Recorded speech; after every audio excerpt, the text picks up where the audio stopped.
Kita masuk dalam doa sekali lagi sebelum kita masuk dalam acara firman. Mari kita berdoa. Bapa di surga, terima kasih bahwa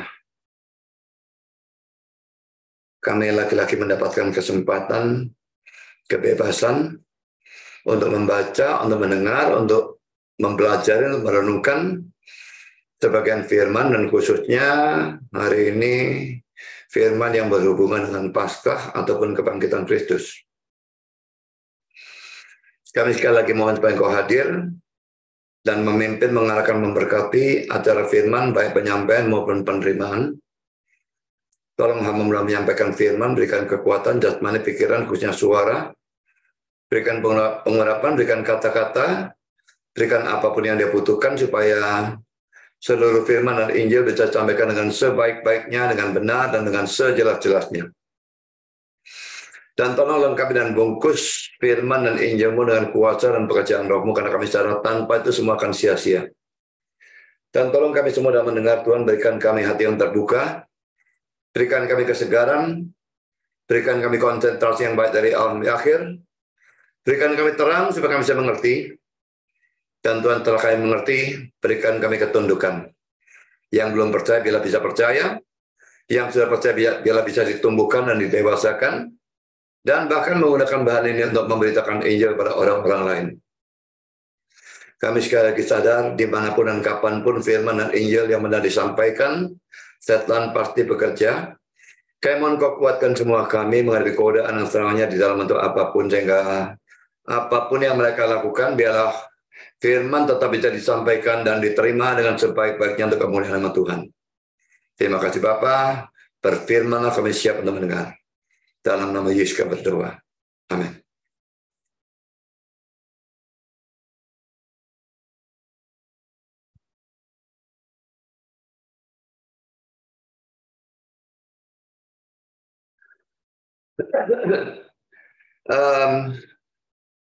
Saya berikan judul, adakah kehidupan setelah kematian? Mungkin sudah merasa ini tema yang tidak perlu dibahas, karena semua orang percaya. Oh ya? Apa memang semua orang percaya? Sangat banyak orang yang tidak percaya, saudara. Misalnya orang-orang yang ateis, saya tidak percaya bahwa mereka percaya ada kehidupan setelah kematian. Lalu saksi Yehova, ya mereka percaya separuh ya. Ada kehidupan setelah kematian untuk orang-orang yang percaya mereka ya, percaya doktrin mereka. Dan perbuatan baiknya mencukupi. Tapi untuk orang-orang yang percayanya beda, atau perbuatan baiknya tidak mencukupi, mereka akan dimusnahkan. Berarti juga tidak ada kehidupan bagi mereka setelah kematian. Juga saudara, orang-orang Saduki pada zaman Yesus. Bayangkan, ini adalah tokoh-tokoh agama ya. Imam-imam itu biasanya dari kalangan Saduki. Mereka tidak percaya ada kehidupan setelah kematian. Bagaimana tokoh-tokoh agama seperti itu bisa tidak percaya ada kehidupan setelah kematian? Kalau ahli-ahli Taurat, orang-orang Farisi, mereka percaya ada kehidupan setelah kematian. Tapi orang-orang Saduki tidak. Karena itu mereka pernah menyerang Yesus dengan suatu cerita yang sengaja dibuat-buat. Seorang perempuan dan laki-laki dan perempuan menikah. Yang laki mati tanpa meninggalkan anak. Belum punya anak, mati gitu ya. Saudaranya melakukan kewajiban kawin ipar, menikahi istri itu. Tapi dia mati juga tanpa meninggalkan anak. Lalu saudara ketiga menikahi, terus mati terus tanpa meninggalkan anak, sampai saudara yang ketujuh mati juga. Lalu perempuan itu juga mati. Nah, mereka tanya kepada Yesus, siapa yang menjadi suami dari perempuan itu di dalam kehidupan setelah kematian itu ya. Maksudnya mendesak Yesus untuk bilang ya nggak ada kehidupan setelah kematian. Tapi jelas Yesus tidak menjawab demikian. Yesus mengatakan kamu sesat dan sebagainya. Memang tidak ada kawin-mengawin di dalam kehidupan setelah kematian, tetapi kehidupan setelah kematian itu ada. Dan ini yang akan kita bahas, saudara. Seandainya tidak ada kehidupan setelah kematian, kita bisa hidup seenaknya kita.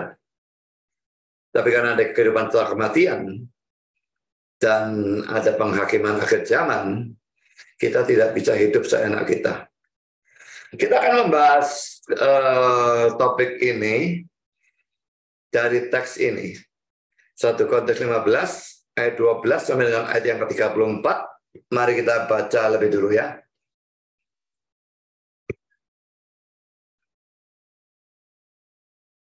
Jadi, bila mana kami beritakan bahwa Kristus dibangkitkan dari antara orang mati, bagaimana mungkin ada di antara kamu yang mengatakan bahwa tidak ada kebangkitan orang mati?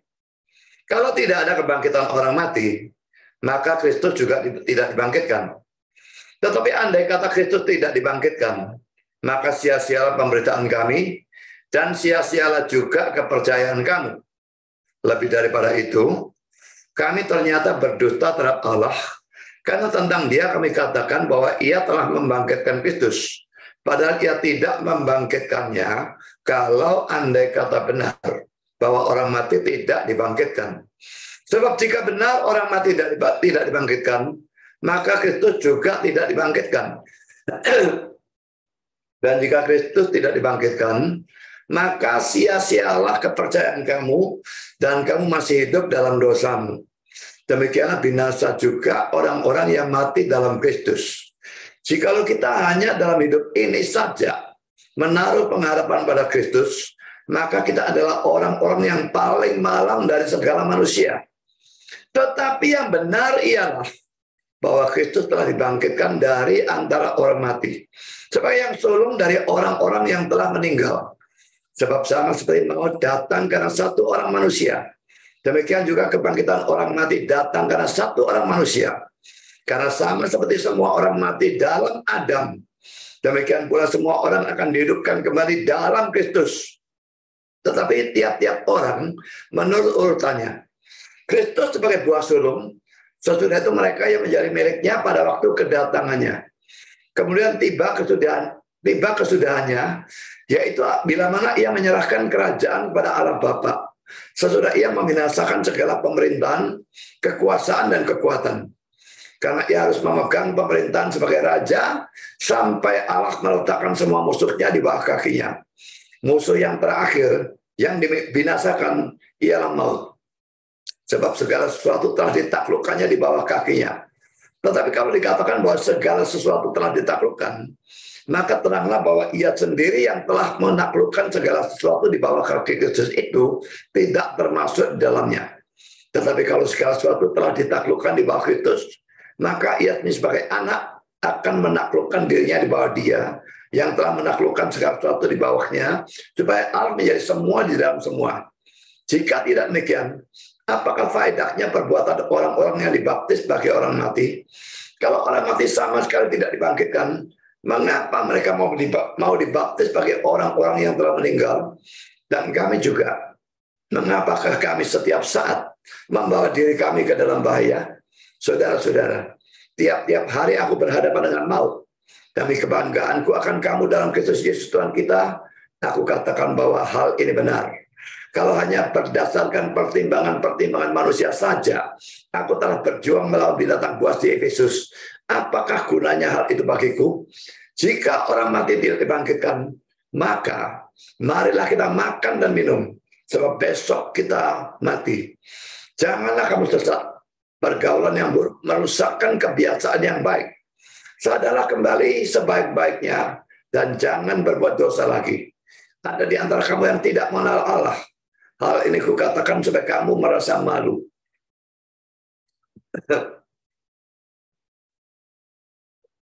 Saya tidak melakukan eksposisi terhadap seluruh teksnya, tapi hanya yang sesuai dengan tema itu dan sesuai dengan Paskah yang hari ini kita rayakan.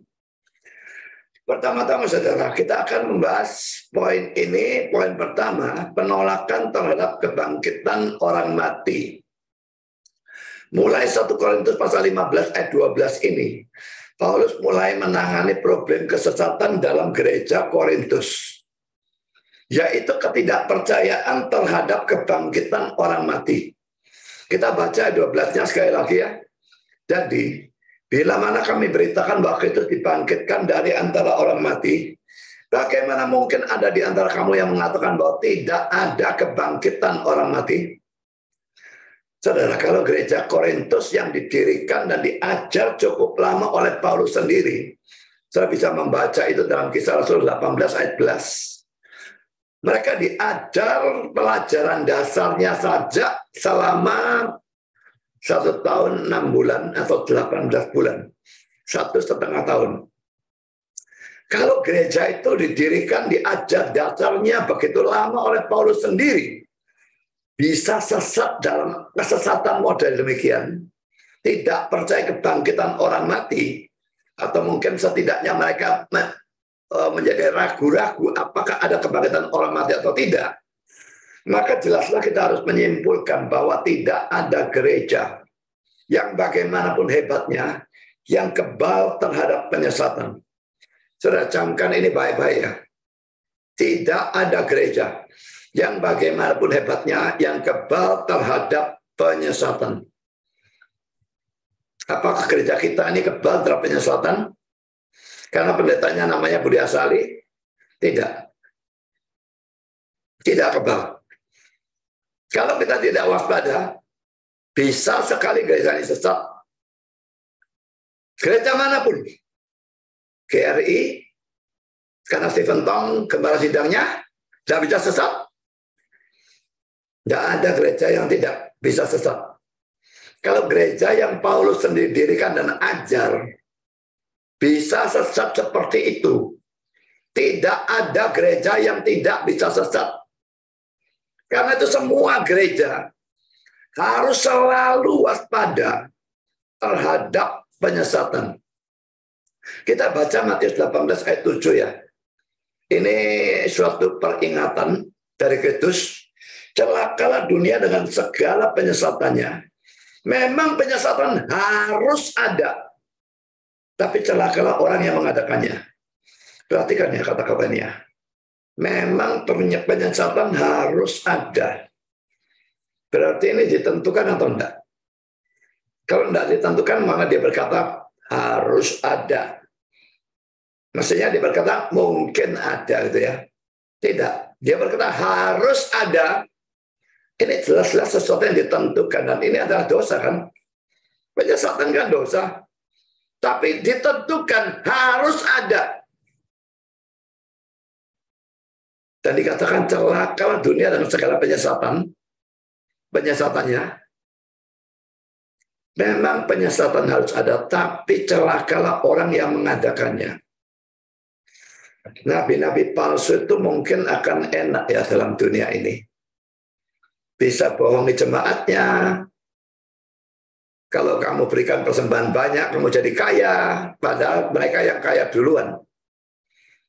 Dan segala macam tipu daya, kesembuhan, pura-pura orang sakit, padahal orang nggak sakit, lumayan tangan, lalu sembuh. Dan macam-macam penyesatan. Mereka dapat duit banyak, jadi sangat kaya. Sampai jalan-jalannya pergi ke neraka, saudara. Kalau orang kaya biasa, jalan-jalan ke Amerika, jalan-jalan ke Australia, jalan-jalan ke Dubai, ini jalan-jalan ke neraka saking kayanya. Ya. Tapi saudara, ayat ini mengatakan celakalah orang yang mengadakannya. Jangan main-main ya.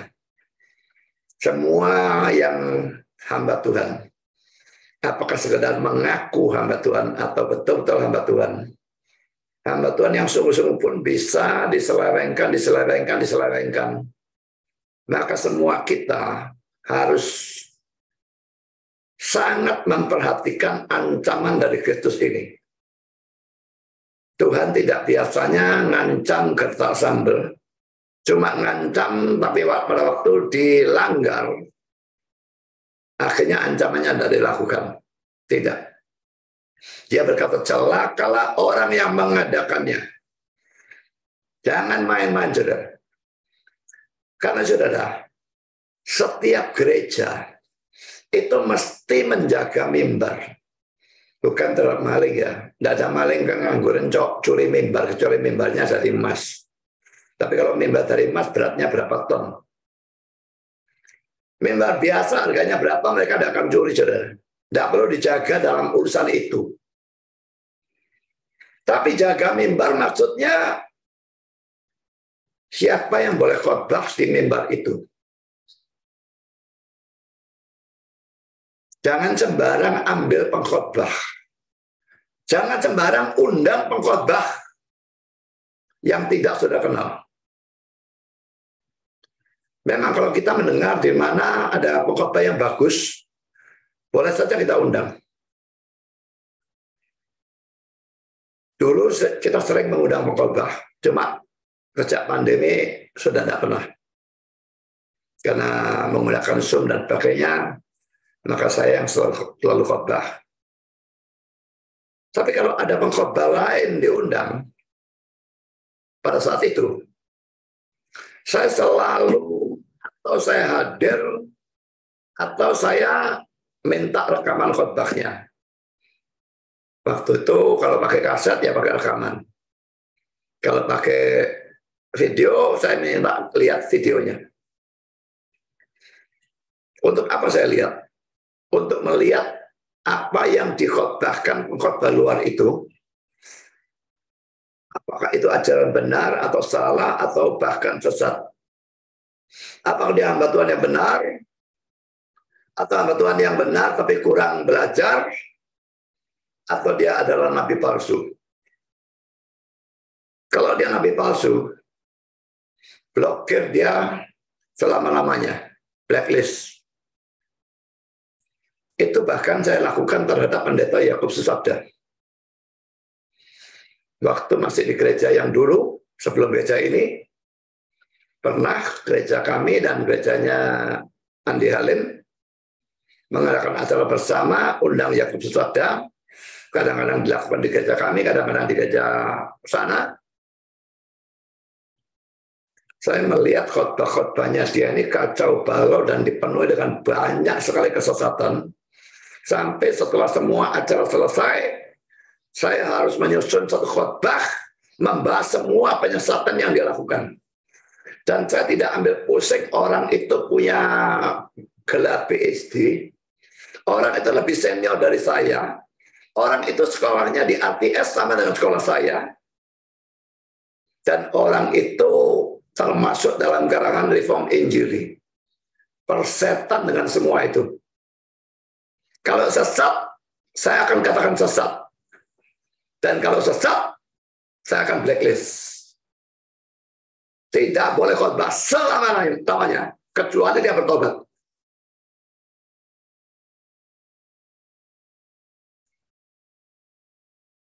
Kalau saudara ada yang mengagung-agungkan Yakub Susabda, karena dia punya nama besar. Nama besar, saudara pikir tidak bisa sesat. Yudas Iskariot itu juga nama besar, dia rasul, saudara. Dia tidak pernah percaya kepada Kristus. Tidak pernah dikatakan dia mengajarkan ajaran sesat. Tapi dia mengkhianati Kristus. Menyesal, tapi tidak pernah bertobat. Jangan percaya nama besar, gelar yang tinggi, orang yang penyampaiannya kelihatannya meyakinkan. Semua dicek dengan Alkitab. Di gereja Berea, pada waktu Paulus khotbah pun, mereka mengecek khotbahnya Paulus dengan Alkitab. Tentu saja yang mereka punya pada saat itu hanya perjanjian lama. Tapi mereka cek, cocok tidak. Padahal dia khotbah Paulus. Kalau Paulus saja harus dicek, apalagi orang cuma modelnya seperti Yakub Susabda atau pendeta-pendeta lain. Jadi saudara, jaga mimbar. Pendeta dan majelis, bahkan semua jemaat harus jaga mimbar dan mempertanyakan kalau misalnya ada ajaran yang mencurigakan. Kalau saudara jemaat dan saudara curiga, ini ada khotbah kok seperti ini ya, tanyakan kepada majelis, tanyakan kepada saya. Belum tentu memang itu sesat. Bisa saudara yang salah ngerti atau gimana. Tapi saudara, setidaknya kita jaga mimbar dari penyesat. Dan kita sendiri waspada terhadap kesesatan. Saya tidak takut mengajak saudara pergi ke saksi Yehova. Yang baru-baru ini kita lakukan. Tanggal 1 dan tanggal 4 ya. Oh, ya 1 dan 4 ya. Tapi saya perlengkapi saudara lebih dulu. Dan saya juga katakan kalau saudara mendengar ajaran mereka, ada yang melalui Zoom ikut mendengar ajaran mereka, bisa ditanyakan. Nanti setelah ini ada PA, kita masih tetap membawa saksi Yehova, bisa ditanyakan. Jadi itu cara kita menjaga mimbar dan cara kita waspada terhadap kesesatan. Kalau Yesus memberikan peringatan untuk waspada terhadap penyesatan, dan kita tidak waspada, kita sembarangan saja pergi ke gereja, sembarangan saja mendengar seadanya pengkhotbah. Jangan heran kalau kita sesat dan berakhir di neraka. Sekarang kita masuk dalam poin yang kedua. Akibat dari ketidakpercayaan pada kebangkitan orang mati. Ya, yang dibahas ini kesesatannya kan ketidakpercayaan pada kebangkitan orang mati. Apa akibatnya? Kalau orangnya tidak percaya pada kebangkitan orang mati, ada beberapa hal yang ingin saya bahas dalam persoalan ini. Pertama, saudara, orangnya akan percaya Kristus hanya untuk hidup yang sekarang ini. Tidak mungkin dia percaya Kristus untuk hidup yang akan datang kan. Kalau dia tidak percaya kebangkitan orang mati kok. Mati selesai sudah. Jadi tidak ada yang di sana itu tidak ada eksistensinya. Maka tidak mungkin dia percaya Kristus untuk hidup nanti. Dia hanya bisa percaya Kristus paling banyak hanya untuk hidup yang sekarang ini. Kita baca ayat yang ke-19. Jikalau kita hanya dalam hidup ini saja menaruh pengharapan pada Kristus, maka kita adalah orang-orang yang paling malang dari segala manusia. Ada beberapa hal yang ingin saya bahas tentang ayat ini, saudara ya. Pertama, poin A. Ayat ini menunjukkan bahwa kalau hanya dinilai dari hidup di dunia ini saja, ingat ya, dinilainya dari hidup di dunia ini saja, maka hidup Kristen itu adalah hidup yang paling tidak enak. Karena itu Paulus menggunakan istilah paling malang dari segala manusia. Sebetulnya terjemahan itu agak kurang tepat. Terjemahan dari NIV, kita harus dikasihani lebih dari semua manusia. Ya memang arahnya sama ya dengan terjemahan Indonesia, tetapi kata per kata terjemahannya beda. Kalau orang hanya punya pengharapan pada Kristus di dunia ini saja, dalam hidup ini saja, maka orang itu harus paling dikasihani ya dari semua manusia. Terjemahan kita paling malang, paling menyedihkan. Mengapa, saudara? Orang Kristen kalau hanya ditinjau dari hidup di dunia ini saja, harus paling dikasihani. Pertama, saudara, karena pada zaman itu, ini pada zaman Paulus nulis ya, nama Kristen adalah menjijikkan dan hina. Dimusuhi oleh Yahudi maupun Romawi. Jadi begitu orang menyebut diri Kristen, mengaku diri sebagai Kristen, dia otomatis dimusuhi oleh Yahudi, tentu saja Yahudi yang non-Kristen, dan Romawi, seluruh kekaisaran Roma. Dan ini sudah cukup menderita luar biasa. Yang kedua, karena orang Kristen tidak bisa menikmati dunia. Sebaliknya, orang Kristen harus menguasai diri, menyangkal diri, dan sebagainya. Loh, mungkin saudara bilang, kan bisa jadi Kristen tapi tetap hidup saya enaknya sendiri. Ingat ya, zaman itu beda dengan zaman sekarang ya. Pada zaman itu hukum tentang pengucilan, siasat gereja nih, ekskomunikasi, itu betul-betul dijalankan. Saya tidak akan bacakan, saya bisa baca sendiri tentang ayat-ayat yang berhubungan dengan ekskomunikasi atau pengucilan atau siasat gereja ini. Matius 18, 15-17, 1 Korintus 5, 1-13, 2 Korintus 2, ayat 5-8. Dan karena itu, karena memang dijalankan, tidak bisa orang yang mengaku Kristen hidup tak maunya sendiri, itu tidak mungkin. Mereka harus berusaha hidup seperti orang Kristen, sekalipun mereka orang Kristen KTP. Dan itu sudah tidak enak. Tidak bisa enjoy dunia ini. Mau dosa, mau berzina, dan sebagainya. Tidak bisa. Mengapa saksi Yehova kelihatan saleh? Salah satunya karena mereka menjalankan hukum pengucilan. Mungkin hanya gereja mereka yang berani menjalankan hukum pengucilan ini. Rokokan saja dikucilkan, saudara. Punya utang tidak dibayar, dikucilkan. Sebaliknya punya utang memang tidak bisa bayar karena keadaan. Dan yang sana tetap nagih, yang sana yang dikucilkan. Dianggap menindas saudara seiman.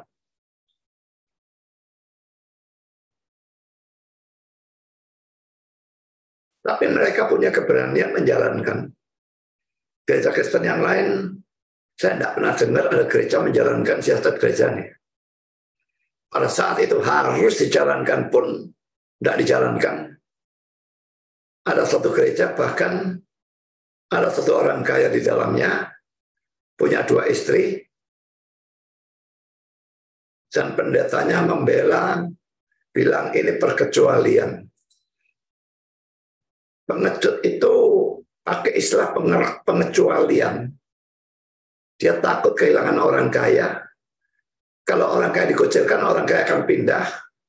Maka persembahannya pindah gereja lain juga. Ini hamba Tuhan mata duit dan model seperti itu membuat dia tidak berani mengucilkan. Kalau orang miskin mungkin dikucilkan sama dia. Tapi saya pikir, saudara, mengucilkan itu yang lebih sukar adalah rasa sungkan. Apalagi kalau gereja kita gereja kecil gitu ya. Kita kenal dengan baik satu sama lain. Kalau gereja yang ribuan orang itu bisa saja tidak terlalu kenal. Tapi gereja kecil kita kenal dengan baik satu sama lain. Lalu mau mengucilkan, bagaimana tidak sungkan?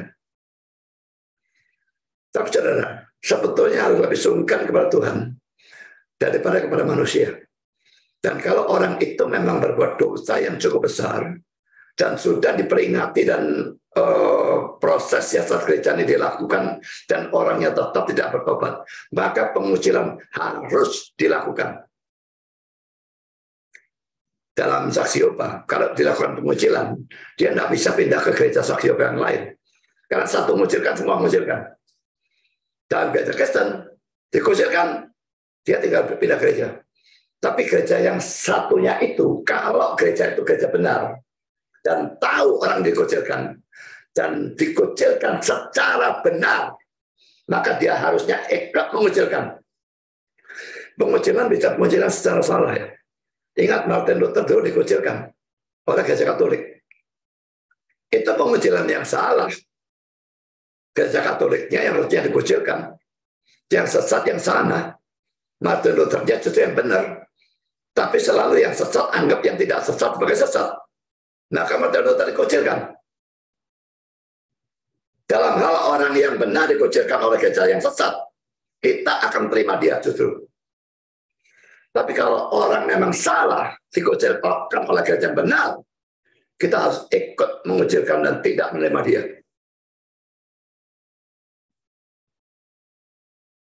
Jadi ini poin yang kedua, saudara. Orang Kristen menyebab pada saat itu tidak bisa menikmati dunia, dosa seenaknya, tidak bisa. Harus menguasai diri, menjaga diri, dan itu berat.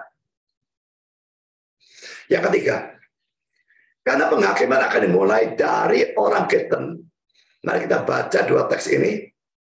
Ibrani 12 ayat 15. Dan sudah lupakah kamu akan nasihat yang berbicara kepada kamu seperti kepada anak-anak. Hai anakku, janganlah anggap enteng didikan Tuhan dan janganlah putus asa apabila engkau diperingatkannya. Karena Tuhan menghajar orang yang dikasihnya dan ia menyesat orang yang diakuinya sebagai anak. Jika kamu harus menanggung ganjaran, Allah memperlakukan kamu sebagai anak. Di manakah terdapat anak yang tidak diajar oleh ayahnya? Tetapi jika kamu bebas dari ganjaran yang harus diterita setiap orang, maka kamu bukanlah anak, tetapi anak-anak gampang. Selanjutnya, dari ayah kita yang sebenarnya kita beroleh ganjaran dan mereka kita hormati. Kalau demikian, bukankah kita harus lebih taat kepada Bapa segala roh supaya kita boleh hidup? Sebab mereka mendidik kita dalam waktu yang pendek sesuai dengan apa yang mereka anggap baik. Tapi Dia atau Tuhan menghajar kita untuk kebaikan kita supaya kita beroleh bagian dalam kekudusannya. Memang tiap-tiap ganjaran pada waktu ia diberikan tidak mendatangkan sukacita, tetapi duka cita. Tetapi kemudian ia menghasilkan buah kebenaran yang memberikan damai kepada mereka yang dilatih olehnya. Jadi saudara, kalau anak itu dihajar, hanya orang yang bukan anak yang betul-betul dihukum. Jadi tidak ada orang Kristen sejati dihukum oleh Tuhan. Dihajar bisa, tapi itu tetap menyakitkan. Dan tujuannya kebaikannya, tujuannya orang itu bertobat.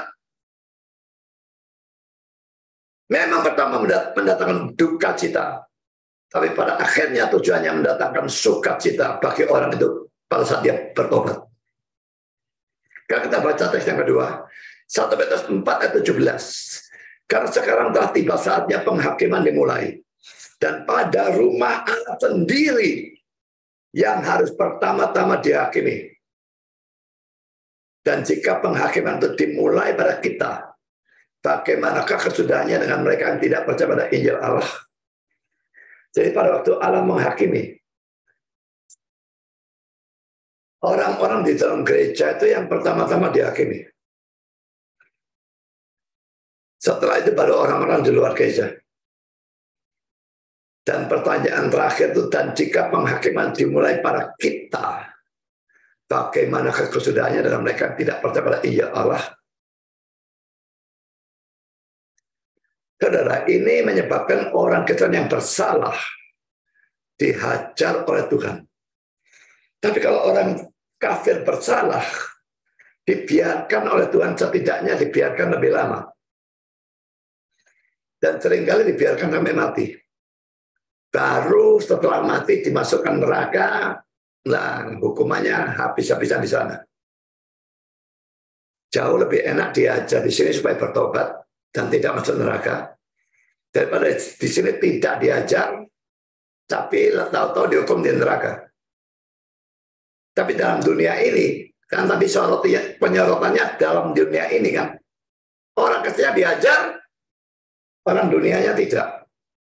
Maka kelihatannya jauh lebih berat hidup orang Kristen. Salah sedikit diajar, orang dunianya enak terus. Karena itu tidak heran muncul Mazmur seperti Mazmur 73, telah bisa baca sendiri. Di mana orang yang percaya itu menjadi iri hati. Dia jaga kesuciannya mati-matian. Tapi karena tulas setiap hari. Sedangkan orang jahat itu hidup enak. Tidak ada penderitaan. Ini poin ketiga. Karena poin keempat.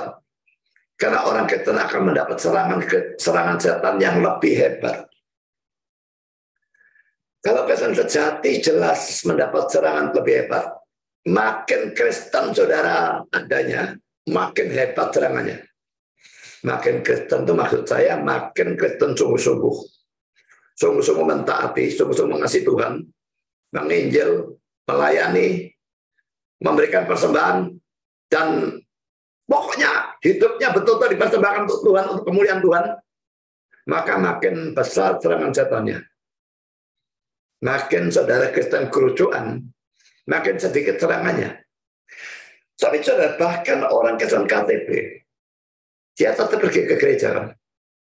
Bisa ke gereja yang Injili, bisa ke gereja kita. Nah, orang Kristen KTP ini karena kedekatannya dengan orang-orang Kristen asli, bisa kecipratan serangan-serangan setan. Memang orang Kristen KTP ini karena kedekatannya dengan orang Kristen asli, bisa juga kecipratan berkat-berkat Tuhan. Tapi jelas juga bisa kecipratan serangan-serangan setan, sehingga hidupnya jadi tidak enak. Nah saudara, ini merupakan ayat yang penting untuk menghadapi ajaran gereja-gereja tertentu, biasanya dalam kalangan karismatik, yang mengajarkan bahwa hidup Kristen selalu dipenuhi dengan berkat jasmani atau berkat duniawi berlimpah-limpah. Kalau memang ajaran mereka itu benar, mengapa gerangan Paulus mengatakan bahwa hidup Kristen, kalau ditinjau dari hidup sekarang ini saja, adalah paling malang dan paling harus dikasihani? Saya melihat hal itu. Orang karismatik kebanyakan ngajar, ikut Tuhan itu enak. Jalannya mulus, penuh bunga-bunga bertaburan, jadi kaya, semua penyakit sembuh, semua problem beres, dan sebagainya. Kalau itu benar, mengapa gerangan Paulus mengatakan bahwa hidup Kristen, kalau ditinjau dari hidup sekarang ini saja, adalah paling malang dan paling harus dikasihani? Tidak masuk akal, ini kontradiksi frontal, saudara. Ajaran karismatik pada umumnya ini kontradiksi frontal dengan ayat 16 tadi. Karena hidup Kristen ditinjau sekarang ini saja, tidak meninjau nanti. Itu yang paling malang, yang paling harus dikasihani. Jelas bukan penuh dengan berkat-berkat jasmani dan dunia berlimpah-limpah. Kalau seperti itu ya tidak paling dikasihani. Ya paling diberkati rasanya. Sekarang kita masuk poin B, saudara. Dalam berharap kepada Kristus, kita terutama harus berharap kepada Dia tentang hidup yang akan datang. Perhatikan kata terutama. Memang itu kata terutama tidak berarti hanya, ya, hanya berharap pada Dia tentang hidup yang akan datang. Tidak. Terutama itu bukan hanya, beda. Terutama itu memang itu yang diutamakan. Tapi ada tetap kita berharap kepada Kristus tentang hidup yang sekarang. Kalau seorang miskin tidak punya uang, apakah seorang tidak berharap kepada Kristus supaya dicukupi? Kalau saudara sakit di dunia ini, apakah saudara tidak berharap supaya Tuhan menyembuhkan saudara? Jelas ada pengharapan-pengharapan untuk hidup sekarang. Tapi ini sangat sekunder. Yang terutama, kita harus berharap kepada Dia berkenaan dengan hidup yang akan datang. Kalau saudara percaya dan ikut Kristus, dan saudara sakit tetapi tidak disembuhkan, saudara miskin dan tidak menjadi kaya, sepanjang hidup saudara seperti Lazarus dan orang kaya itu ya, saudara punya banyak problem berat yang tidak ada selesainya. Tapi saudara dijamin masuk surga pada saat saudara mati. Apakah saudara mau? Atau milih di dunia enak semua tapi masuk neraka? Milih jadi Lazarus atau milih jadi orang kaya seandainya bisa milih? Bandingkan cerita Lazarus dan orang kaya dalam Lukas 16 ayat 19-31. Hanya orang yang tidak waras yang milih untuk menjadi orang kaya. Karena penderitaan dalam dunia ini sekalipun berat, tetapi hanya sementara. Hidup kita berapa lama sih? Orang yang hidupnya sampai 100 itu jarang. Dan kalau seperti saya sudah 68, jalan 69, seandainya pun bisa sampai 100, hidup saya tinggal cuma 31 tahun, 32 tahun di dunia ini. Dan itu kemungkinan sangat kecil bisa sampai 100. Kalau hidup saya cuma sampai 70, ya berarti cuma 1-2 tahun lagi. Menderitanya sementara. Tapi bahagia bersama Tuhan selama-lamanya. Itu sebabnya kita mau jadi Kristen. Karena harapan kita kepada Kristus terutama kita letakkan untuk hidup yang akan datang. Nah, sekarang poin saudara. Juga dalam memberitakan Injil, saudara. Kalau kita mendesak orang untuk mempercayai Yesus, maka kita harus menekankan manfaatnya untuk kekekalan atau hidup setelah mati. Bukan untuk hidup sekarang ini saja. Jadi jangan menginjil seperti Injilnya orang-orang karismatik yang kebanyakannya. Saya tidak bilang semua, kebanyakan. Percayalah Yesus, kamu jadi kaya. Percaya Yesus, kamu sembuh dari segala penyakit. Percaya Yesus, semua problem akan beres. Itu Injil pendusta. Percaya Yesus itu justru diserang setan habis-habisan. Segala problem yang tidak pernah terbayangkan dulu akan jadi kenyataan justru kalau saudara percaya Kristus. Tapi harapan kita untuk dunia yang akan datang. Untuk itu, saya dijamin masuk surga, dijamin bahagia tanpa penderitaan apapun. Jadi penginjilan itu menekankan hidup yang akan datang. Memang ada hidup yang sekarang.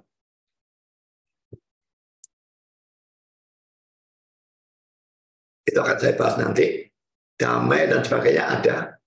Ya, jadi tapi tetap penekanannya untuk hidup yang akan datang. Untuk kekekalan, hidup setelah mati. Jadi jangan meniru pemberitaan Injil dari orang-orang yang ya dalam kalangan karismatik begitu banyak, yang mengatakan bahwa kalau percaya Kristus dia akan jadi kaya, sembuh dari penyakit, bebas dari problem, dan segala macam omong kosong. Kalau cara menginjil cara seperti ini, dan orangnya betul-betul nurut percaya Kristus, karena percaya hal ini, dia akan kecewa dan anggap saudara pendusta. Kedua, bahkan kalau kita memberitakan Injil dengan mengatakan percaya Yesus maka kamu akan mendapatkan damai dan sukacita. Ini bukan Injil yang salah ya. Tapi tetap damai dan sukacita itu kan dalam hidup ini. Ini tidak lengkap, saudara. Kita memberitakan Injil yang tidak lengkap, biarpun benar, tapi tidak lengkap. Kita mesti tambah, kita terutama harus menunjukkan apa manfaatnya percaya Yesus untuk kekekalan atau untuk hidup setelah mati. Damai sukacita itu sekarang ini, sebelum mati. Kita tetap harus tunjukkan manfaatnya untuk hidup setelah mati. Sekarang poin yang kedua. Tidak perlu hidup saleh, menderita bagi Kristus, dan sebagainya. Sebaliknya kita boleh hidup memuaskan diri. Ini kalau tidak ada kehidupan setelah kematian ya. Ini hal yang kedua. Untuk apa hidup saleh? Untuk apa menderita bagi Kristus? Kita boleh hidup puaskan diri, bahkan puaskan di dalam dosa. Mari kita baca ayat 30-32. Dan kami juga mengapa kami setiap saat membawa diri kami ke dalam bahaya. Paulus itu setiap menginjil membawa diri ke dalam bahaya. Bisa dipukuli orang, bisa dibunuh dan sebagainya. Saudara-saudara, tiap-tiap hari aku berhadapan dengan maut. Ya karena aktivitasnya dia terus-terusan menginjil. Demi kebanggaanku akan kamu dalam Kristus Yesus Tuhan kita, aku katakan bahwa hal ini benar. Kalau hanya berdasarkan pertimbangan-pertimbangan manusia saja, Aku telah berjuang melawan binatang buas di Efesus. Apakah gunanya hal itu bagiku? Jika orang mati tidak dibangkitkan, maka marilah kita makan dan minum sebab besok kita akan mati. Besok kita mati. Mari kita bahas teks ini ya. Poin A. Berdasarkan pertimbangan manusia saja. Ya. Kalau hanya berdasarkan pertimbangan manusia saja, artinya adalah kalau tidak ada kebangkitan orang mati, atau kalau tidak memikirkan kebangkitan orang mati. Poin B, aku telah berjuang melawan binatang buas di Efesus. Ini yang saya warna biru. Ini ada penafsiran yang berbeda-beda ya. Apa artinya binatang buas ini ya? Ada orang yang mengartikan kalimat ini secara hurufiah. Dia memang berjuang melawan binatang buas. Tetapi saya lebih setuju dengan orang yang mengartikan kalimat ini secara simbolis atau kiasan. Karena di mana dia itu berhadapan betul-betul dengan binatang buas. Tidak pernah ada dimanapun. Jadi lebih cocok diartikan secara simbolis. Dan yang dimaksud dengan binatang buas adalah musuh-musuh Paulus. Jadi dengan kalimat ini mungkin sekali Paulus memaksudkan orang-orang yang mengadakan huru hara di Efesus. Kita bisa baca ceritanya dalam Kisah Rasul 19 ayat 23 dan seterusnya. Penafsiran seperti ini simbolis ya, memang mempunyai dasar karena dalam kitab suci kita. Orang yang tidak percaya, apalagi orang yang memusuhi orang Kristen, sering digambarkan sebagai binatang buas atau binatang yang membahayakan. Saya berikan beberapa ayat, saudara cuma lihat bagian ininya ya. Matius 10 ayat 16, lihat aku mengutus kamu seperti domba ke tengah-tengah serigala. Di dunia, musuh dianggap sebagai binatang buas, serigala. 2 Timotius 4 ayat 17, tapi Tuhan telah mendampingi aku dan menguatkan aku. Supaya dengan perantaraanku Injil diberitakan dengan sepenuhnya dan semua orang bukan Yahudi mendengarkannya. Dengan demikian aku dapat dari mulut singa. Laki-laki ini jelas bukan singa hurufiah. Ini musuh-musuh orang Kristen. 2 Petrus 2 ayat 11 dan 22. Ayat 12 dan 22, tetapi mereka itu sama dengan hewan yang tidak berakal, sama dengan binatang yang hanya dilahirkan untuk ditangkap dan dimusnahkan. Mereka menghujat apa yang tidak mereka ketahui, sehingga oleh perbuatan mereka jahat, mereka sediakan binasa seperti binatang liar. Ayat 22, bagi mereka cocok apa yang dikatakan peribahasa yang benar ini, anjing kembali lagi ke muntahnya, dan babi yang mandi kembali lagi ke kubangannya. Ya, anjing bisa dianggap sebagai binatang yang membahayakan. Ya, tentu saja kalau anjing saya enggak. Tapi kalau anjing pitbull, herder, dan sebagainya tentu membahayakan. Orang berkelahi dengan itu tidak bisa menang. Enggak? Dan babi, saya enggak tahu ini babi atau babi hutan. Babi, biarpun babi biasa, kalau dia besar dan ya, nyeruduk saudara, saya bisa mati, saudara.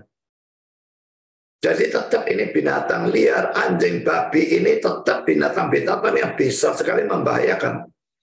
Karena Mazmur 22, 13, 14, banyak lembu jantan mengerumuni aku, banteng-banteng dari pasar mengepung aku, mereka mengangkat mulutnya terhadap aku seperti singa yang menerkam dan mengaum. Jadi saudara, banyak ayat dalam Alkitab di mana orang-orang bukan Kristen, apalagi musuh-musuh orang Kristen, digambarkan dengan gambaran binatang-binatang liar, binatang-binatang buas, binatang-binatang yang membahayakan. Karena itu ditafsirkan tadi itu sebagai simbolis, itu sangat-sangat cocok. Sekarang poin C. Penekanan dari bagian ini adalah, kalau memang tidak ada kebangkitan, untuk apa Paulus dan rasul-rasul yang lain mau menghadapi bahaya? Bahkan dicambuki, tetap ninjil. Petrus dan Yohanes misalnya dalam kisah 4 dan kisah 5. Seandainya tidak ada kebangkitan, gila mereka. Kalau memang tidak ada kebangkitan orang mati, Kalau kematian jasmani itu adalah akhir dari segala-galanya bagi semua orang, lebih baik kita bersenang-senang, makan dan minum, sementara kita masih hidup. Kalau orang bahasa Jawa bilang, mumpung masih hidup. Kalau sudah mati tidak bisa foya-foya lagi. Makan dan minum ini jelas tidak diartikan makan dan minum biasa. Tapi makan dan minum yang bersifat dosa, yang berfoya-foya, tidak karu-karuan. Tidak ada yang salah makan minum dalam satu pesta. Tapi kalau itu dilakukan tiap hari, seperti orang kaya itu yang berpesta-pesta tiap hari, sementara Lazarus tidak punya apa-apa. Ayat 32b ini, jika orang mati tidak dibangkitkan, marilah kita makan dan minum sampai besok kita mati. Kalau saya mati tidak bisa makan minum, tidak bisa foya-foya, tidak bisa melakukan kenikmatan-kenikmatan yang berdosa, rugi. Ayat ini perlu kita hafalkan kalau kita mau menghadapi saksi Yehova. Memang mereka percaya kehidupan setelah kematian, tapi kan itu hanya untuk orang yang percaya dan taat. Untuk orang yang tidak percaya, atau percaya dan ketaatannya tidak cukup, mereka musnah. Kalau musnah, ya sudah, musnah itu apa ruginya sih? Musnah itu netral ya. Bahagia juga tidak, enak juga tidak, tapi menderita juga tidak, musnah kok. Saya pernah serang mereka. Musnah itu ditakuti kalau jalanmu benar. Aku ikut ajaranmu, aku tak itu dosa. Dan kata-kata itu diaminkan oleh Paulus. Atau saya yang mengaminkan kata-kata Paulus ini. Paulus sendiri mengatakan, seandainya kebangkitan tidak ada, marilah kita makan dan minum. Foya-foya. Dosa tidak peduli. Sebab besok kita mati. Dan ini diambil dari ayat ini ya. Ada hubungannya setidaknya. Yesaya 22 ayat 12-13. Pada waktu itu Tuhan semesta alam menyuruh orang menangis dan meratap dengan menggundul kepala dan melilitkan kain kapung. Tetapi lihat, di tengah-tengah mereka ada kegirangan dan sukacita, membantai lembu dan menyembelih domba, makan daging dan minum anggur sambil berseru, marilah kita makan dan minum sampai besok kita mati. Saudara, konteksnya berbeda, saudara ya. Saat itu, kalau Yesaya ini ya, orang-orang Israel itu diancam kebinasaan yang datang dari Allah. Hukumannya, yaitu pengepungan oleh Sanherib, Raja Asyur. Tapi mereka bukannya mentaati perintah Tuhan untuk meratap, berkabung, dan bertobat dari dosa mereka. Tapi malah bersenang-senang dengan pemikiran, kita dikepung, besok kita toh mati, mumpung sekarang masih hidup, mari kita makan dan minum. Besok kita toh mati. Beda konteks. Tapi ada persamaannya jelas. Mereka tidak peduli hidup setelah kematian sebetulnya. Kalau mereka peduli, mereka tidak akan katakan kata-kata ini. Mereka pikir mati, ya sudah, akhir segala-galanya. Kita terus dikepung, besok mati. Sekarang mumpung hidup, makan, minum sepuas-puasnya.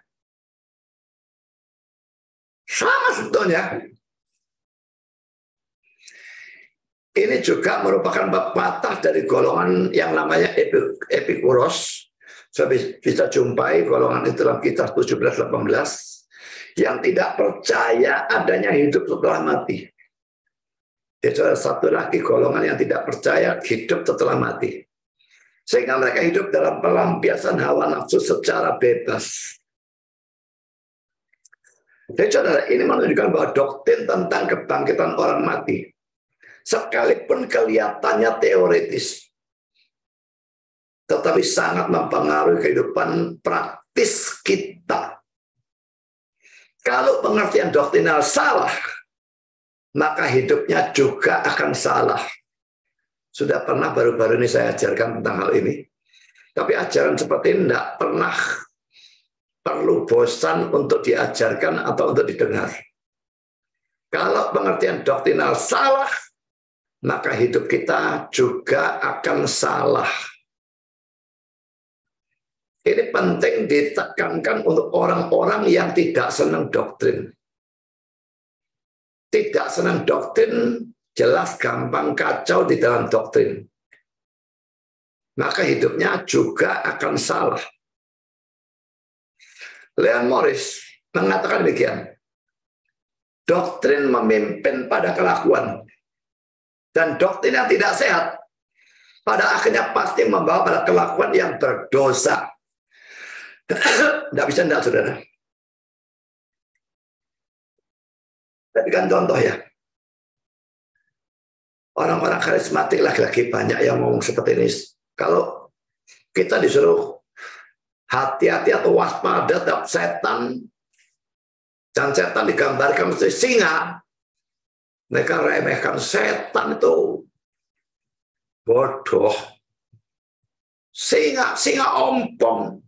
So, singa ompong. Singa itu kalau singa perempuan beratnya sekitar 130 kilo. Kalau singa jantan beratnya bisa 225 kilo. Kalau saudara diloncati singa berat 130 kilo, biarpun dia ompong, tabrakannya bisa membunuh saudara. Saya pernah diloncati anjing pitbull. Anjingnya maunya guyonan, saudara, punya teman saya. Dekat rumah saya sedang lari-lari, ketemu dia, dan anjingnya kenal dengan saya. Dia ngerangge gini, waduh. Cepatnya dan kekuatannya itu begitu hebat. Saya tahu saya nggak mungkin bisa menahan, nggak mungkin bisa. Padahal berat anjing itu berapa? Pitbull paling-paling sekitar 40 kilo mungkin. 50 enggak lebih. Berat saya 80 lebih. Tapi terjangannya begitu cepat dan kuat. Saya tahu, saya sudah tidak bisa tetap berdiri. Gebrakan sekali. Untung enggak apa-apa ya, memang sakit bagian ya apa ya, pinggang bagian bawah atau pantat bagian atas. Tapi untungnya tidak ada patah tulang dan sebagainya. Itu kalau berat cuma 40-50 kilo. Kalau singanya 130 kilo, sudah ditabrak.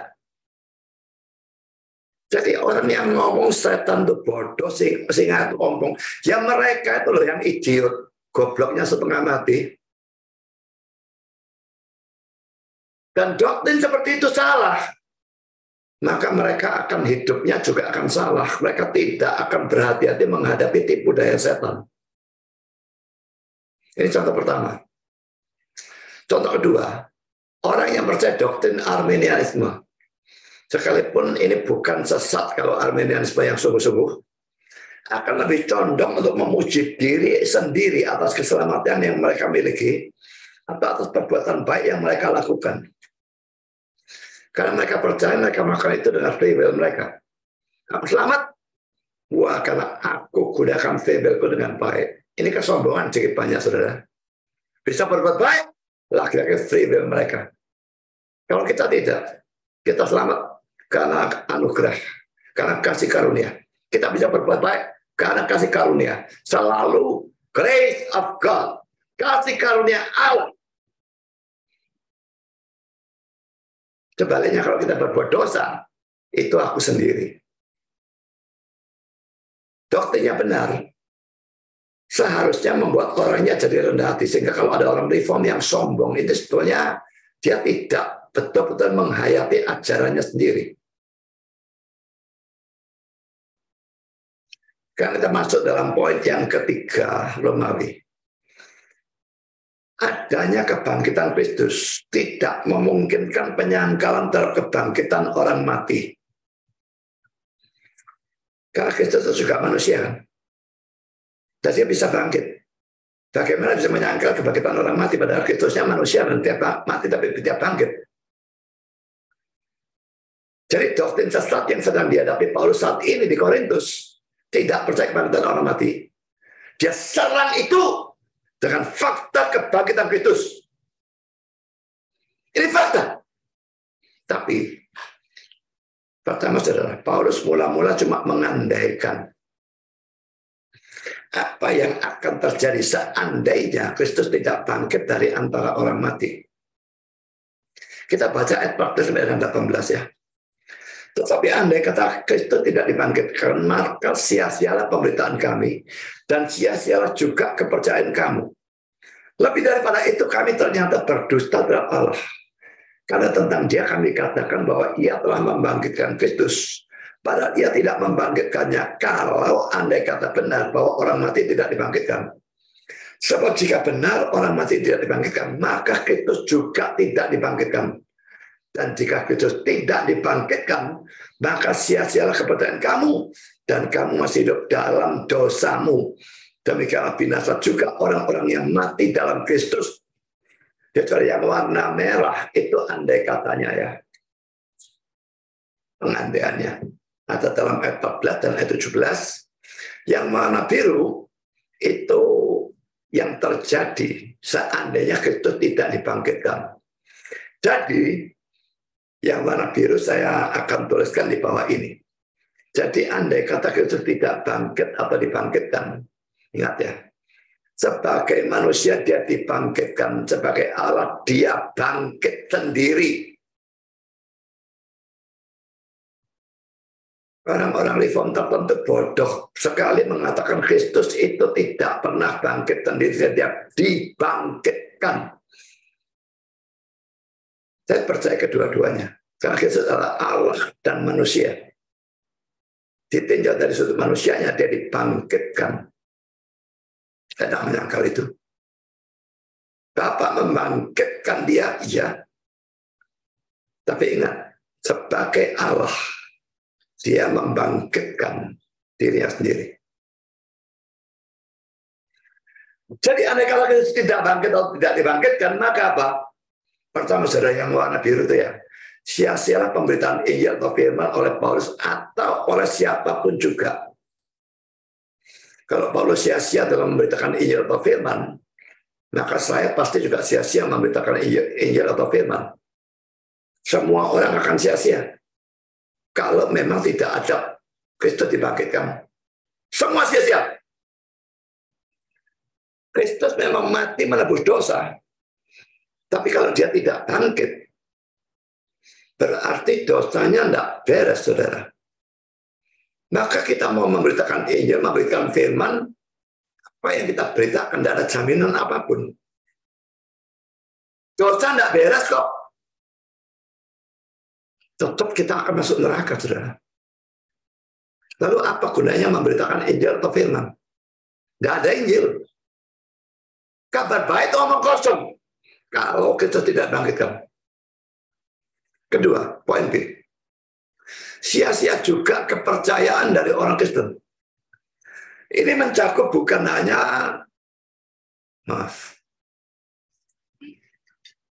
bukan hanya orang Kristen Korintus, tetapi juga orang Kristen manapun juga termasuk kita.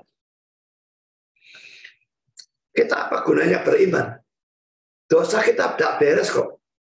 Berarti kita beriman bagaimanapun kita tetap akan masuk neraka. Saya melihat bahwa fakta kebangkitan Kristus begitu penting.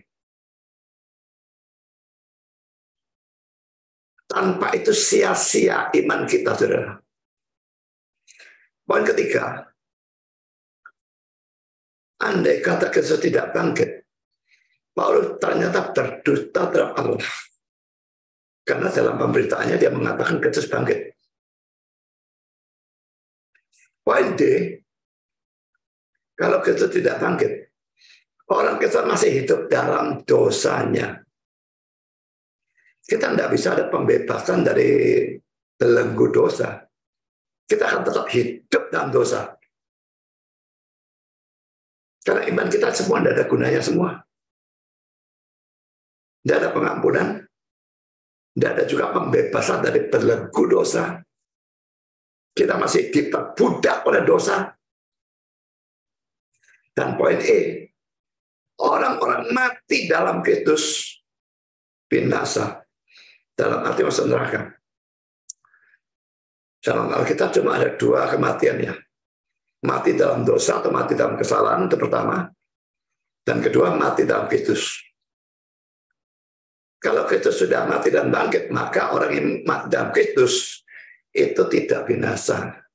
Kita dapat hidup yang kekal, kita masuk surga selama-lamanya. Tapi andai kata Kristus tidak bangkit, kita mati dalam Kristus atau mati dalam dosa sama saja. Kita binasa, kita masuk neraka selama-lamanya.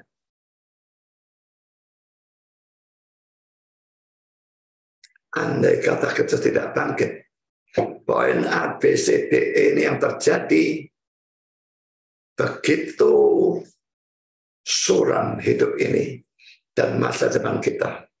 Begitu gelap gulita, bukannya masa suram. Puji Tuhan, itu cuma pengandaian. Puji Tuhan, faktanya Kristus itu bangkit. Dan itu yang kita rayakan pada saat ini. Sekarang kita masuk poin kedua. Tadi dia bicara pengandaian, sekarang dia bicara fakta. Faktanya adalah bahwa Kristus bangkit. Dan adanya kebangkitan Kristus itu tidak memungkinkan penyangkalan terhadap kebangkitan orang mati. Kristus itu orang, Allah menjadi manusia. Dia mati, dia bangkit.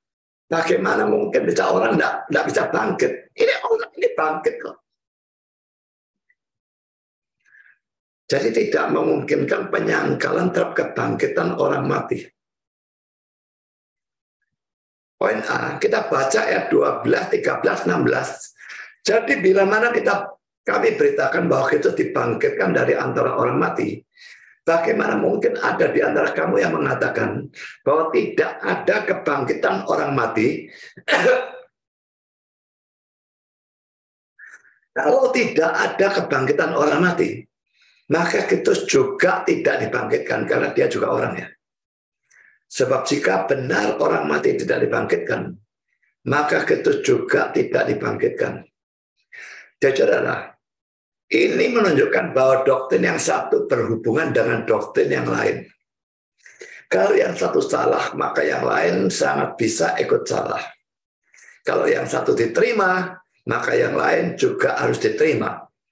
Kalau yang satu ditolak, maka yang lain juga harus ditolak. Saya akan memberikan beberapa contoh ya.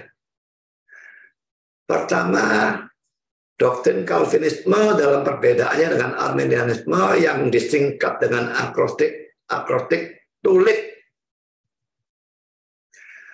Tulip atau 5 poin Calvinisme itu saling berhubungan, 5 itu. Satu dengan yang lain.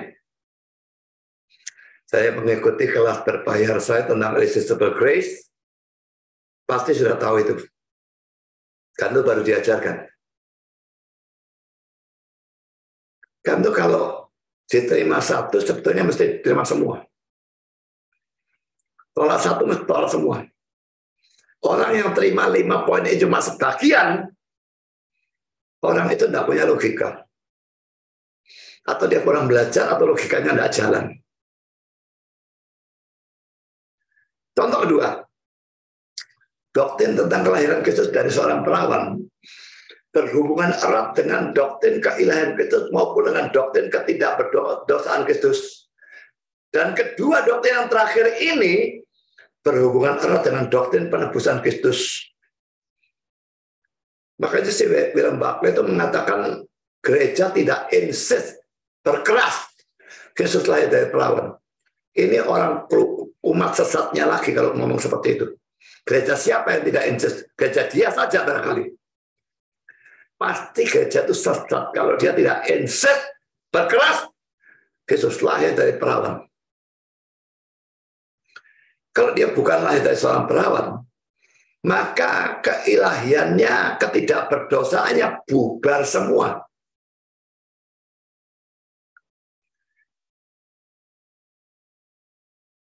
Karena dia ilahi dan manusia, haruslah dari seorang perawan. Sangat berhubungan.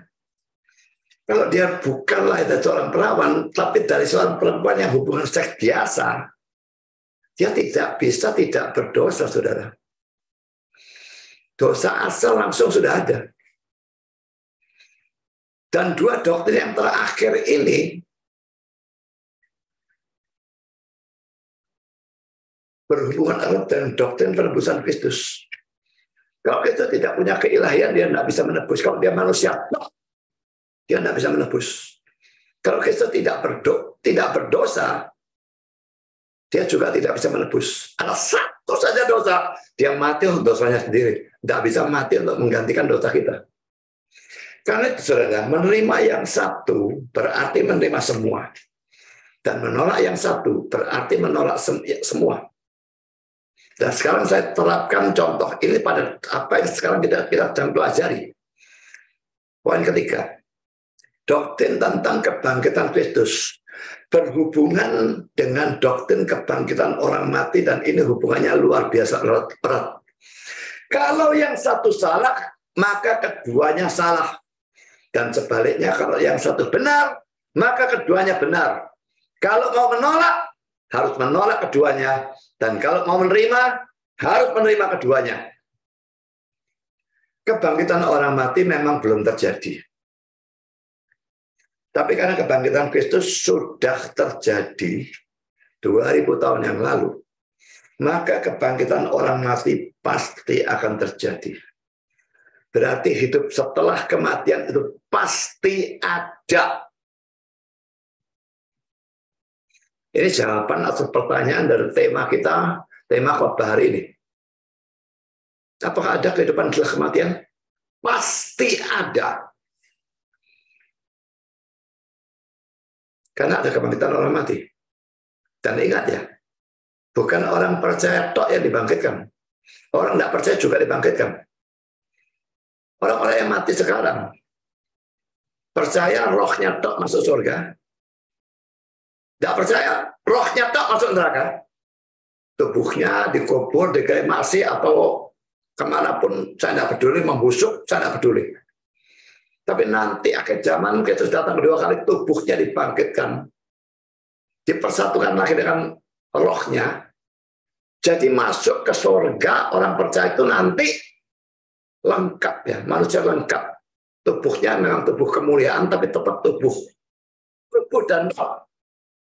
Masuk neraka juga, tubuh dan roh.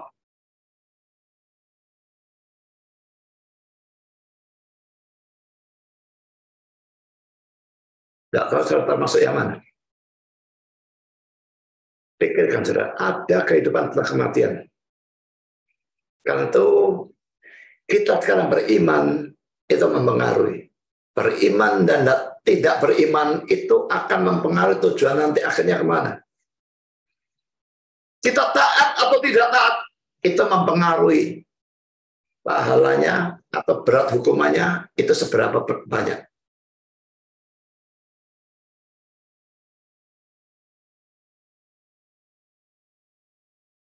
Kiranya ini digunakan untuk introspeksi ya. Supaya saudara sudah pikirkan, sudah saudara beriman. Dan berapa banyak saudara taat. Kita tidak percaya selamat karena iman dan ketaatan. Imannya saja yang menentukan surga. Tapi ketaatannya menentukan pahalanya di surga. Makin banyak ketaatan, makin besar pahala. Sekarang poin B. Dan selanjutnya dia memberikan argumentasi lain, yaitu karena kebangkitan Kristus adalah pola dari kebangkitan kita. Jadi kayak ngikuti gitu ya. Kristus menderita, kita menderita. Kristus mati, kita mati. Kristus bangkit, kita bangkit. Kristus naik ke surga, kita naik ke surga. Memang itu belum terjadi. Kita baca ayat 20 dan 23. Tetapi yang benar ialah bahwa Kristus telah dibangkitkan dari antara orang mati sebagai yang sulung. Yang pertama, dari antara orang-orang yang telah meninggal. Sebab sama seperti mau datang karena satu orang manusia. Demikian juga kebangkitan orang mati datang karena satu orang manusia. Karena sama seperti semua orang mati dalam Adam. Demikian pula semua orang akan dihidupkan kembali dalam Kristus. Tetapi tiap-tiap orang menurut urutannya. Kristus sebagai buah sulung. Sesudah itu mereka menjadi miliknya pada waktu kedatangannya. Kata-kata persekutuan dengan yang saya coret itu dalam ayat 22 ada 2 kali. Seharusnya tidak ada. Tidak tahu dari mana LAI mendapatkan kata-kata itu. Hanya dalam Adam dan dalam Kristus tidak ada kata-kata persekutuan dengan. Lalu dalam ayat 20 dan 23, terjemahan sebetulnya bukan buah sulung, tetapi hasil atau buah pertama. Dalam bahasa Inggris, first fruits. Kata bahasa Yunani-nya adalah aparche. Ini kata-kata Calvin. Sisa dari orang-orang mati akan mengikuti dia. Seperti seluruh panen mengikuti hasil atau buah pertama. Memang kalau saudara tanam buah mangga ya, ada musimnya kan. Nah seringkali muncul musim pertama itu sedikit. Itu yang disebut dengan buah sulung. First fruits. Lalu wah, musimnya keluar banyak. Mungkin semua pohon seperti itu saya tidak ngerti. Tapi ini diambil dari istilah itu. Kalau buah pertama muncul, nanti sisanya akan muncul. Nah, Kristus ini sudah bangkit sebagai yang pertama, sebagai yang sulung. Maka kita ini sisanya akan menyusul, saudara. Editor dari Calvin's Commentary berkata, dalam perjanjian lama hasil pertama dipersembahkan kepada Tuhan, bukan hanya sebagai ucapan syukur, tapi juga sebagai jaminan dari seluruh panen. Jadi kalau Kristus sudah bangkit, dia itu bangkit yang pertama, maka sisanya kita ini pasti akan bangkit juga. Ini bicara orang percaya tentu saja di sini. Saya mungkin sekarang sakit.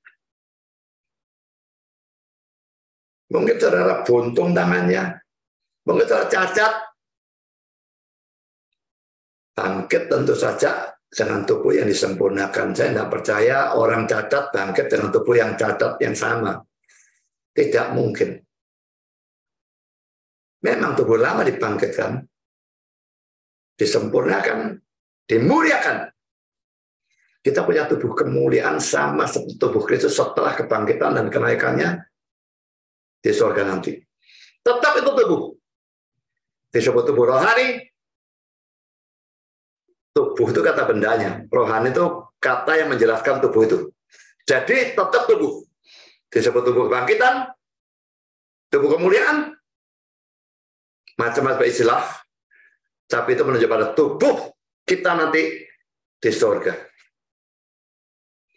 Kebangkitan Kristus sudah terjadi. Kebangkitan kita menyusul. Tubuh Kristus dimuliakan pada kebangkitannya, kenaikannya, dan sebagainya. Tubuh kita juga. Itu pengharapan yang luar biasa, dan pengharapan ini bukan pengharapan dalam arti yang seringkali digunakan. Orang berharap itu bisa terjadi, bisa enggak. Tidak. Ini pengharapan yang pasti.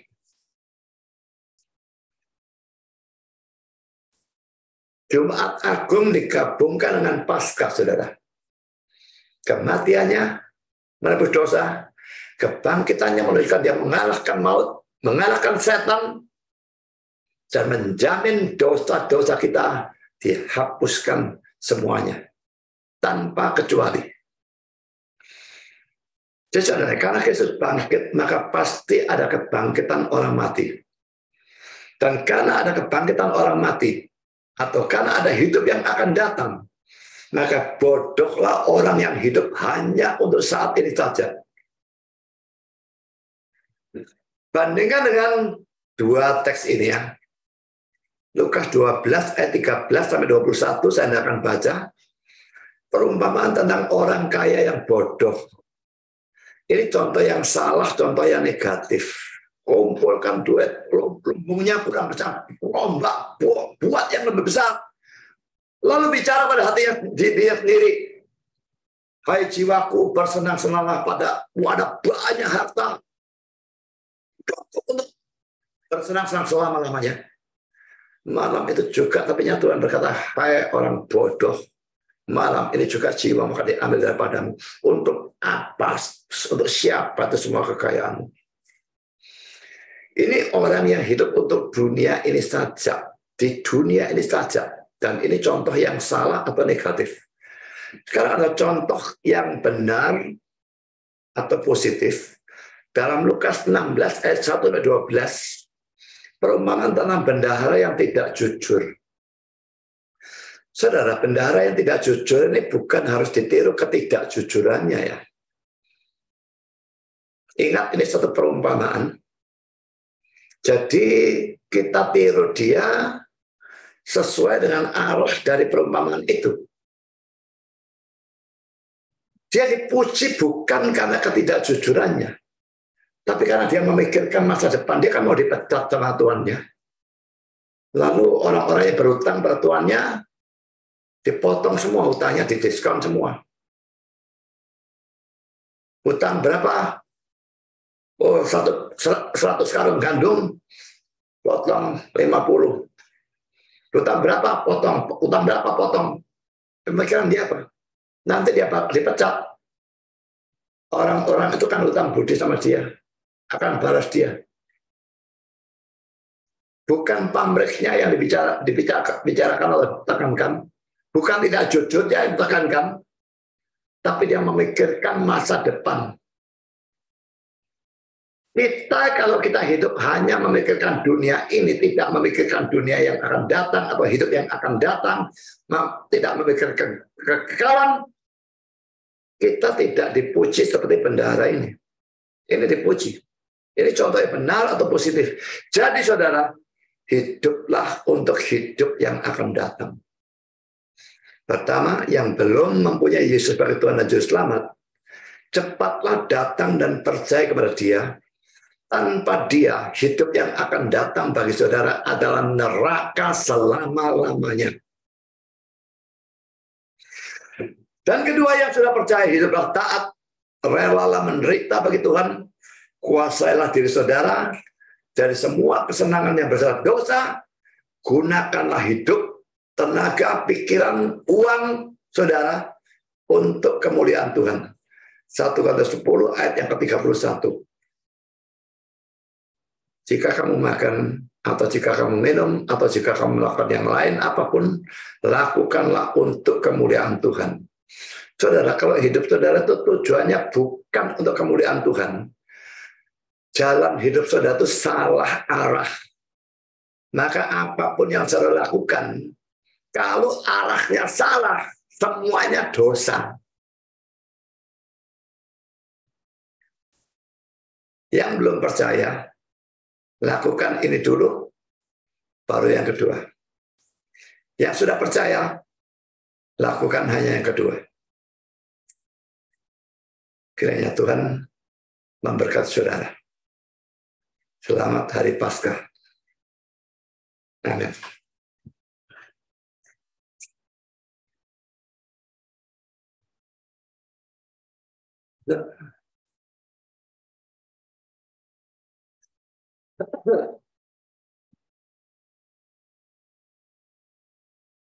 Mari kita berdoa. Bapa di surga, terima kasih kami sudah boleh mendengar sebagian firman-Mu berkenaan dengan Paskah, kebangkitan Kristus. Adakah hidup setelah kematian?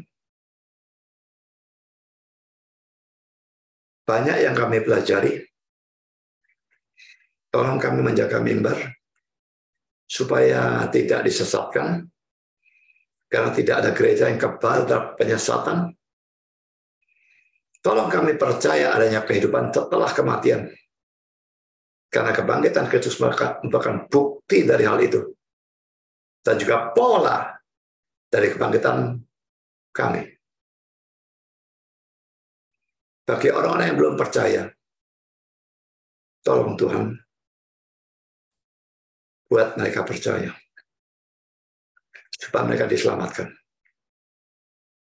Dan bagi kami yang sudah percaya, tolong kami hidup dengan terus mengingat kehidupan yang akan datang.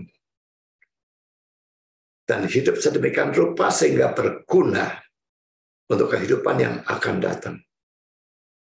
Terima kasih Bapa. Dalam nama Yesus kami berdoa. Amin.